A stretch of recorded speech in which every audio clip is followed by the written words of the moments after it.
اللہ کی عطا کردہ توفیق سے معاشرے کی اصلاح کی جو ہم نے کوشش جاری کی ہوئی ہے، آج کا ہمارا موضوع ہے اگر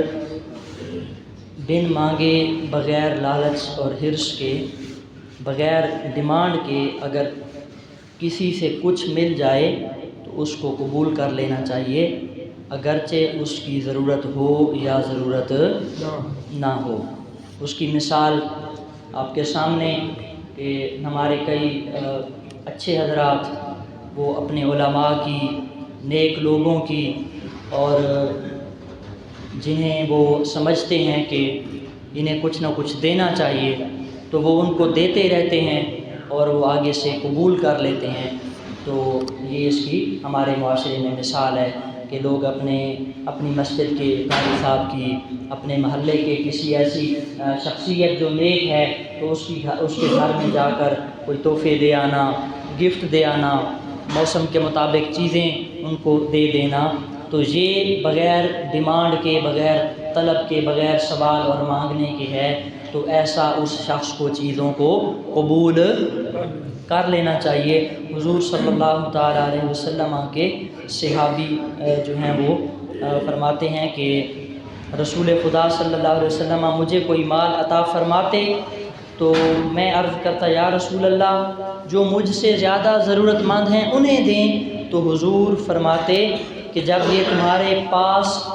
مانگنے کے بغیر آیا تو تم اسے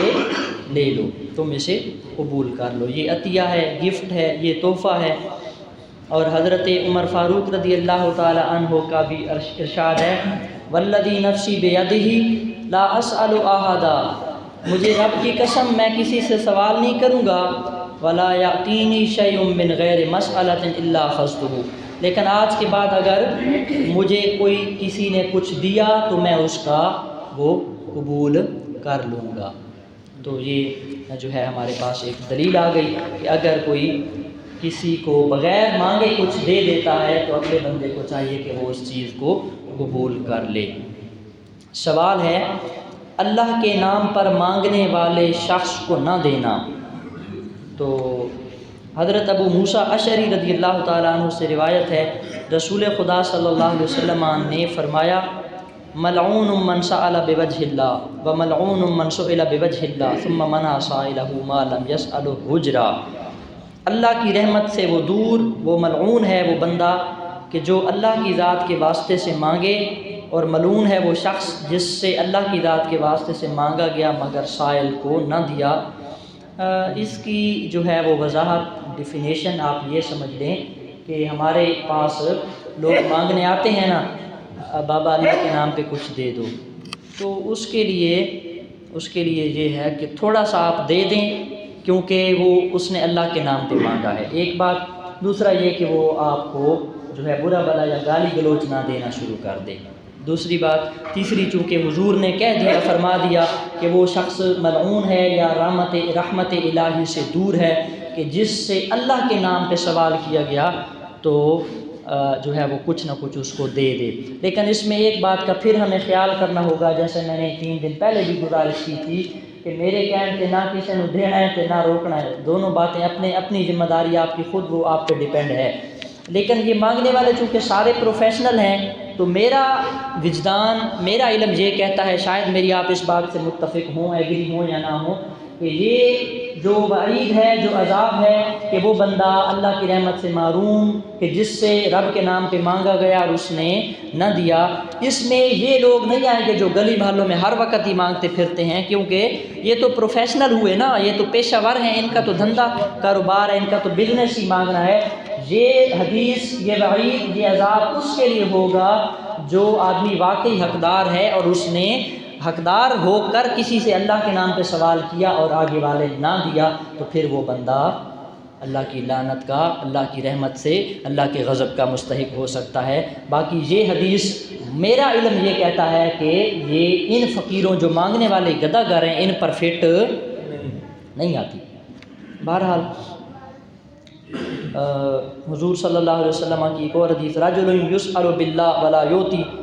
کہ لوگوں میں سے بدترین بندہ وہ ہے کہ جس سے اللہ کے نام پر سوال کیا جائے اور وہ سوال کرنے والے کو خالی لوٹا دے، کچھ نہ دے۔ تو اس بارے میں بہت ساری جو ہے وہ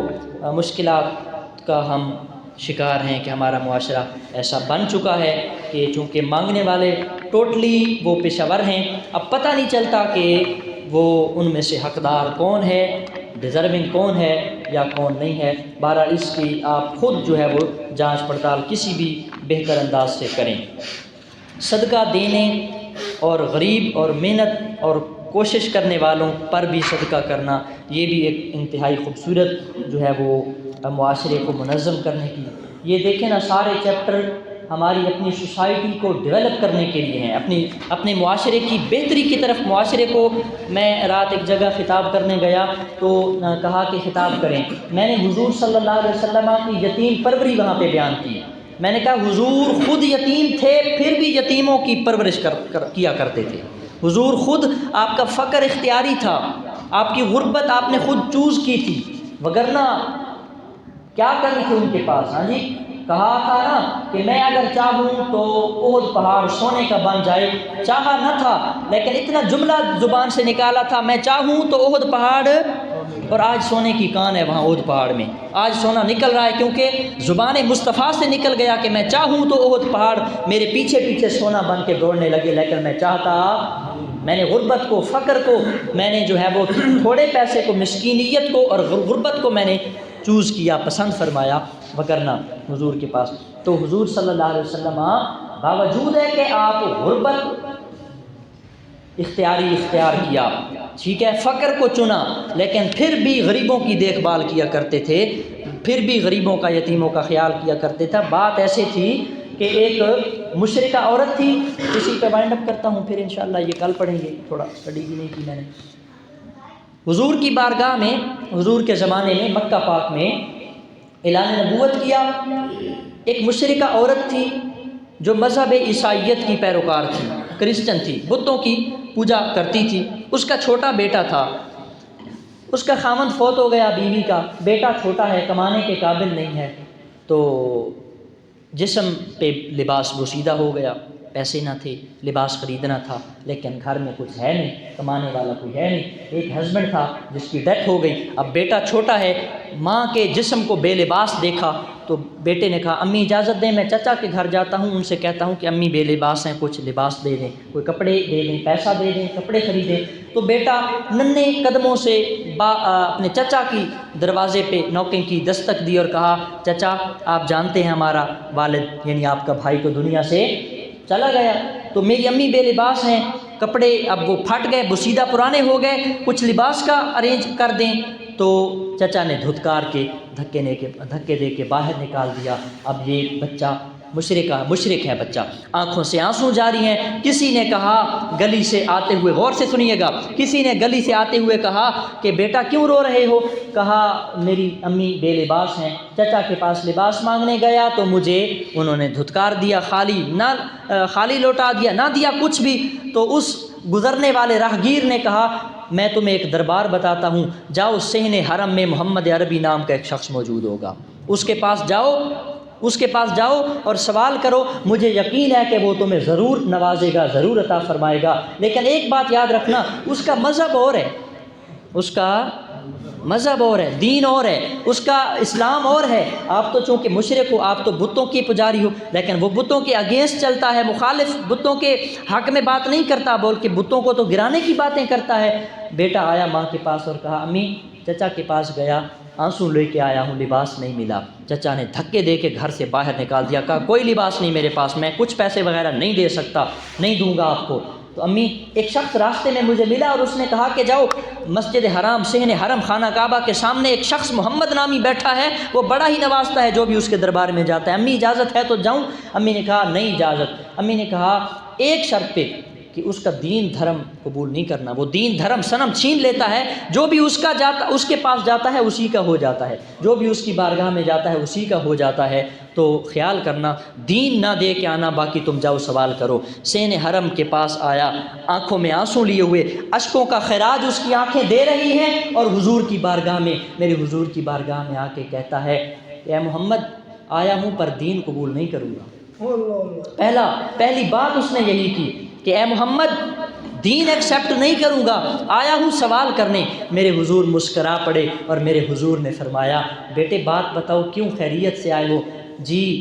اے محمد میری ماں بے لباس ہے اور چچا نے مجھے گھر سے دھکے دے کے باہر نکالا، لباس کے لیے کچھ نہ دیا، میں آپ کی خدمت میں آیا ہوں پر دین قبول نہیں کروں گا۔ میرے نبی نے فرمایا دین قبول نہ کر، میں تو رحمت للعالمین بن کے آیا ہوں۔ اپنی کالی رحمت والی چادر کملی اتار کے اس بیٹے کے کندھے پہ ڈال دی، کہا بیٹا جاؤ اپنی ماں کا لباس بنوا لو۔ ماں کے پاس بیٹا وہ چادر لے کے آیا، رحمت والی کالی کملی مصطفیٰ کی چادر اپنی والدہ کے جسم پہ جیسے ہی ڈالی جسم ڈھانپ دیا گیا تو ماں نے کہا بیٹا کیا ہوا؟ کہا امی میں نے کہا نہیں تھا دین قبول نہیں کروں گا، میں نے پہلی بات ہی ان کے کانوں میں یہی کہی تھی کہ میں آپ کا دین دھرم قبول نہیں کروں گا، اپنا دین نہیں چھوڑوں گا، بتوں کی پوجا نہیں چھوڑوں گا۔ تو ماں نے کہا بیٹا بات ایسے ہے، اب تو ہمیں چاہیے کہ اس محمد عربی کا دامن پکڑ کے اسلام قبول کر لینا چاہیے ہمیں۔